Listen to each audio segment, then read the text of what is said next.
Hi, welcome to Studio Chat. I'm Lynda Hill with the 411 on dating. We're here to talk about love, life, the pursuit of happiness, and all those little ups and downs that happen in between. The show is brought to you by Alston Village Main Streets and, oh wait, I told you about this.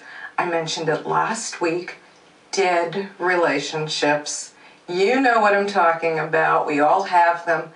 But no one I have met has had a dead relationship like my guest tonight, Lily Winters. I met Lily in a cemetery in Boston, and she was kind enough to take time out of her very busy schedule. You're saying, wait, you said she's a ghost. How can she have a busy schedule? She'll tell you. Lily, thank you so much for coming to the show. Well, thank you, Lynda. Thank you so much for having me. It's not every day I get invited onto a talk show. I always try to, loom in the background of pictures when they're filming in Boston because I think I'm very good looking. But, I do have a busy schedule, but I'm very happy to be here with you. So glad we met in that graveyard, Well, and thank you. I think, is this your busy season? I know today is All Saints Day. Yes, well, I do try to get out there and terrorize people as often as I can, but with the Halloween season and All Saints Day, people actually notice me a little less because we got a bunch of other crazy people running around, but I do my part to frighten the people. Good for you. Well, actually, please, if you're at all uncomfortable at anything with my questions with the lighting, just tell us. Dave is in the control room. He'll do whatever he can to help. But would you mind telling my viewers what brought you to your unfortunate demise? Well, Lynda, that's a very unfortunate story. You see, much like your show, I was a newlywed. I just married the love of my life, Jonathan Winters. Oh, and we were very much in love. We were that kind of obnoxious couple that you're really like, if these two could please just get a room, their children nearby, all that kind of lovely nonsense. But you see, sadly, only a few weeks into the relationship, I found out that Jonathan had a very, very nasty habit. You see, I found out that he was cheating on me, yes. So I instructed him to put a stop to it.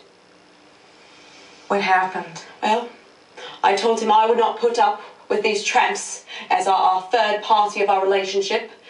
And he assured me he would take care of everything in the morning. The next morning he assured me he'd call off all of his extramarital affairs.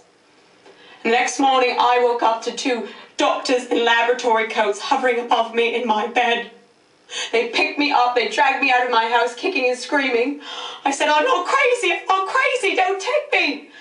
But you see, Jonathan had called the asylum, and as I screamed, I'm not crazy, the doctor said, well, don't you think that's what everyone tells us?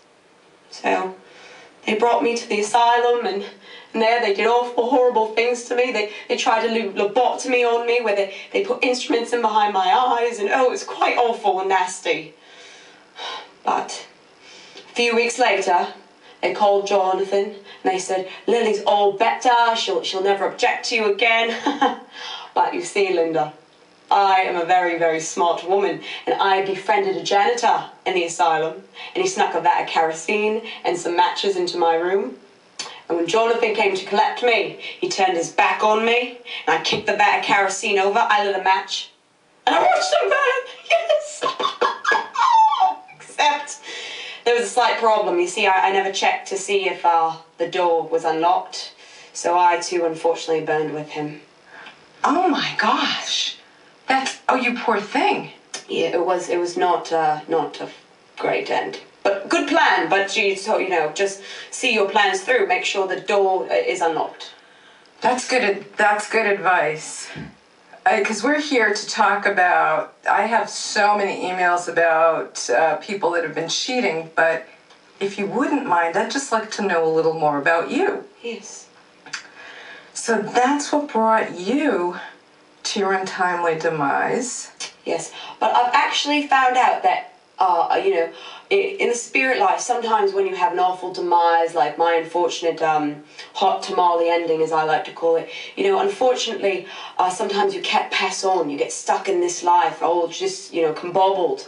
But I travelled to Boston town a long time ago, a few hundred years back, and recently I found out this company. There's Ghosts and Gravestones of Boston. They do trolley tours through Old Town Trolley, and luckily for me, I'm a ghost, so I'm the perfect one to tell hauntings and stories on this wonderful trolley tour. So I'm actually employed, which is really great because, you know, the economy and everything, so I have great times. That's pretty clever. I mean, this is a tough economy. I know so many people out of work. You have a job. Well, yes, you know, it's crazy. But, you know, they figured I was pretty authentic, and, you know, I did have to do some of my background history and stuff because, you know, unfortunately you can't take a 90-minute trolley ride just talking about yourself because, well, I could talk about myself for that long, but people want to hear other stories. So I did a little bit of investigating, and it turns out ghosts, ghostly women, a lot of them have awful demises because of men.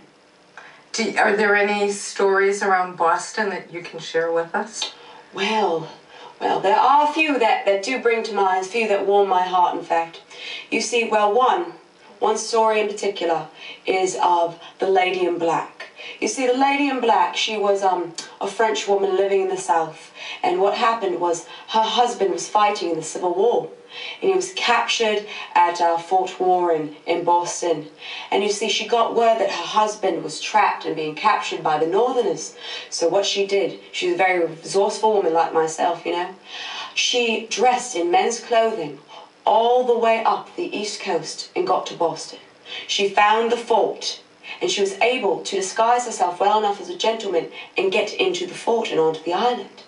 So she finally found her husband. He was so excited that you know, she was there to rescue him, except the darkness got a hold of her because she did no longer want to escape. She wanted to strike vengeance onto the people who had captured her husband. So what happened? She convinced her husband and the other soldiers who they had captured from the South to dig under the infantry part of the fort, and there they began to tunnel.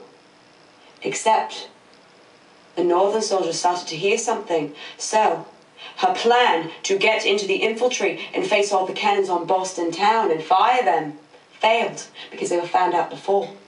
And what happened when they were cornered, they were captured in a tunnel, no one knew that this young woman had a gun on her. And when she went to fire the gun right at the soldier who had her husband, the bullet ricocheted and killed her husband. Oh my gosh. Yes. Oh, that's horrible. It's very horrible, and she was, you know, upset, but I mean, really, you know, oftentimes some people kill their husbands on purpose or on accident, and, you know, it can be upsetting to some, I suppose, yes. But unfortunately for her, even worse, they decided to hang her. So she was hung at Fort Warren, and today she still roams the hallways of the fort out on George's Island. Oh my gosh. Oh, that is a horrible story. That's heartbreaking. Yeah. Okay, can we change the subject to something happy for Sure. a moment? Yeah, absolutely.